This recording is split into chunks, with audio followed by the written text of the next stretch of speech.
In life, famous philosopher George Washington once said, "In this world, there can be no certainties except death, taxes, and not wanting to do your work at school." I know we've all played them, but today I'll be delivering you subjectively, objectively, the best ranking of the games we played in school. Starting off, 2048. This game's a fairly simple one. You just combine all your little numbers together in hopes of getting 2048. I remember when this first came out, it was like the hypest shit in math class. Everyone was trying to be that first kid to get 2048. My one regret in life is that I managed to master this game, but only several years afterwards. So no one gave a shit. But yeah, I think this is a pretty simple game. I think it's very fair to just say this is a good control. Started off with C. Alright, Bloxors. This game would always frustrate me. Not because I would struggle playing it, but because I would watch people play it from behind and they would always screw up and like repeat the same shit over and over again. It was horrible to look at. It's a very basic game as well. I think this one also belongs in C. Alright, Bloons Tower Defense. I don't think I need to say too much about this one. This game is absolutely goated. I mean, the fact that I play its sequel, like, unironically by myself in my own time, I think that says enough. The one thing I will say about this game is that it became very apparent the limitations of the school laptops were whenever you got to, like, level 100 or some shit. Because that shit would be clocking in at, like, 1 frame a second at best. Inevitably just, like, crash on you. But yeah, easy S. Next up, Burrito Bison.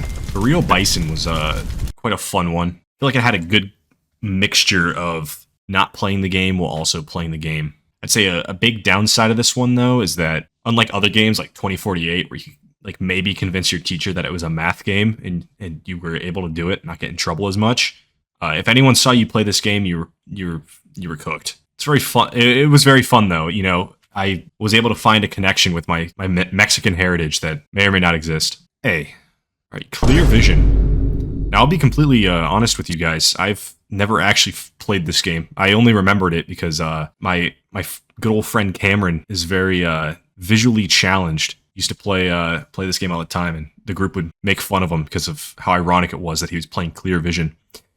So, C for Cameron. Oh, Cookie Clicker. This right here, Cookie Clicker, is a classic. I remember when this one first came in on the scene in school, everybody was playing it. Not only can you be active while playing it through clicking, but you can also just AFK the game in the background on your laptop. So there's not too much of an issue if your teacher walks up. You can do your little minimize tab tech and then hide your little cookies in the corner while you act like you're doing your work. And on top of everything, Cookie Clicker had a bunch of like little Easter eggs. Like it would give you an achievement if you cheated in the game or some shit. This one is an easy S for me. I don't know which one I like more between Cookie Clicker and Bloons Tower. Now, for every amount that I've praised Cookie Clicker, the opposite can be said for the original Cookie Clicker. This thing has got to be the most ugly piece of shit I've ever seen.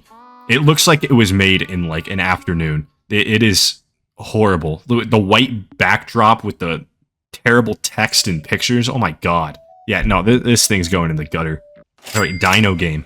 Dino Game is an interesting one because it's the game that you never really seek out on your own, but it shows up when you're at your lowest and you have no internet. The game itself, though, is pretty boring and repetitive. You're just tapping the jump button. There's not really much to it. It's not really that special. I think it's fair to put it in C tier.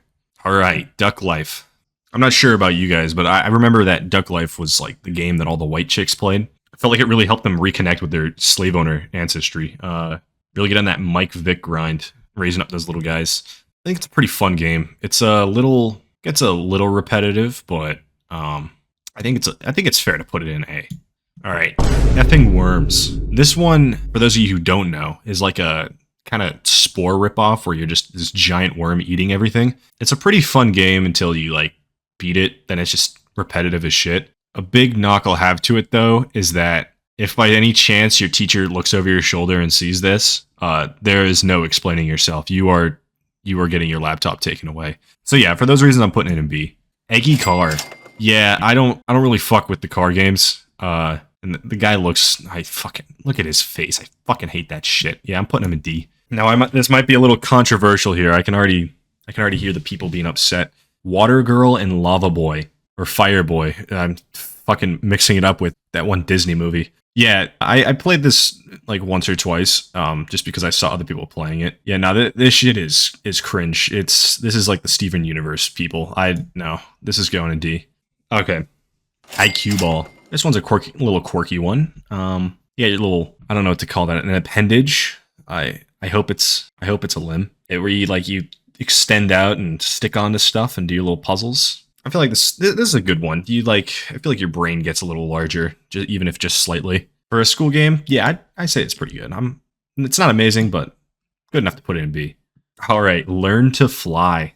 This one's probably one of the games that got me first into these laptop games. For any of those who have never actually played this game, you're a little penguin who absolutely hates icebergs and just wants to seek warhead annihilation upon them. So he throws himself into the ocean over and over again, ramming his head into like blocks of ice until he can blow up the fucking Antarctic. This shit's fun. It's a little limiting in the interaction you have when you're actually playing it.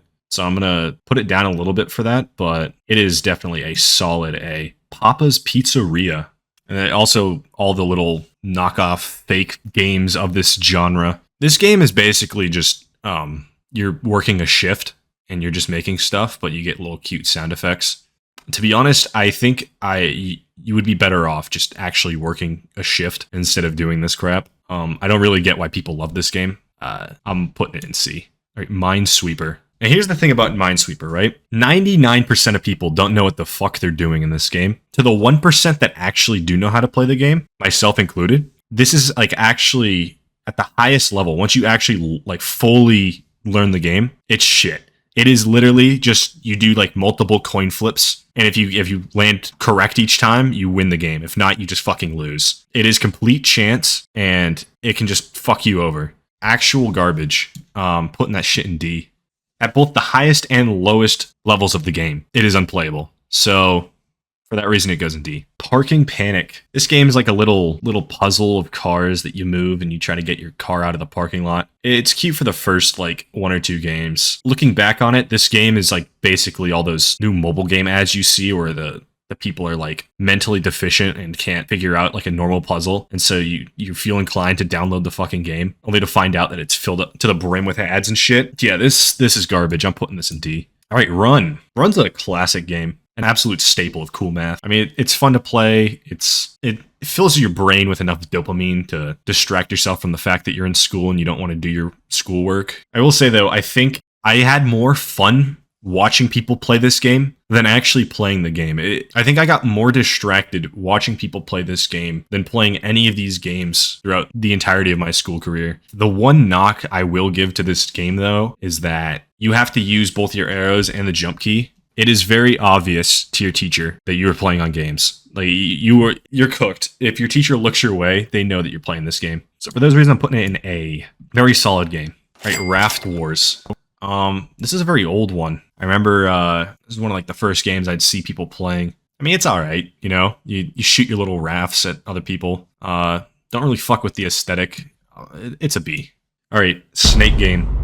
This is like baby's first game. It's like little Java coding. Probably see like a million of these games. You know, it's really simple. You're a snake. You eat fruit, apple thing, and get longer. It's like everyone's first game that they code. Yeah, it's just a very standard game. There's not really too much to it. I'm just gonna put it right in C. Very average. All right, Stick RPG. This is your school flash game equivalent of GTA. You start work. The whole point of this game is to grind, sort of like Papa's Pizzeria. You're like making money, except like for boys, you get your cool little guns and shit. You know, you start out in McDonald's and you work your way up to fucking girl boss, CEO, grind set, Sigma mode, and then you just fucking Wall Street bets your money away in the stock market. It's an interesting concept. It's definitely different, but like I said before, like you might as well just be working a job. I'll put that in B. Oh, the Impossible Quiz. To those of you who don't know this game, this is a quiz that probably everyone has studied more than any other quiz in their entire life in school. It's a very fun game where there's all these different things that make you think outside the box, and you got to memorize all these numbers. And the satisfaction when you actually finally win the game is just awesome. I feel very proud to say that this is an absolute S. Okay. some of you might be asking yourself, what the fuck am I looking at? This is, I believe, Ultimate Tic-Tac-Toe. It's as confusing as it looks. You have to play with someone else, so there's a bit of a limitation there. But I know I'm like one of the few people that know how to play the game, so I get to gatekeep, and for that reason, it's a C. All right, Swords and Sandals. If you played this game, you probably had the worst grades in the class. This was the game that the kid, like that absolute slacker kid would be playing. But in terms of an actual game, it is actually pretty good for a school laptop. But if a teacher saw you, you were done. You were not getting away with this one. I personally didn't really fuck with it, so we're going to B. All right, and then the very last one. This is called the world's hardest game. You're basically just a little square trying to move from point A to point B, and there's little hazards in the way that you got to dodge. Similar to Run, I enjoyed watching people play this game way more than actually playing it. I swear, this shit was like harder than Dark Souls when I was playing it. Actually made me want to throw my computer out the window. I very much enjoyed watching people play this game though, so we're going B. All right, well, there you have it. That's my school laptop game tier list. If you disagree, subjectively, objectively, I'm correct. You are wrong. If you think there's any games I might have left out, leave them in the comments. I probably won't read them. And yeah, that's gonna do it. Skibbity.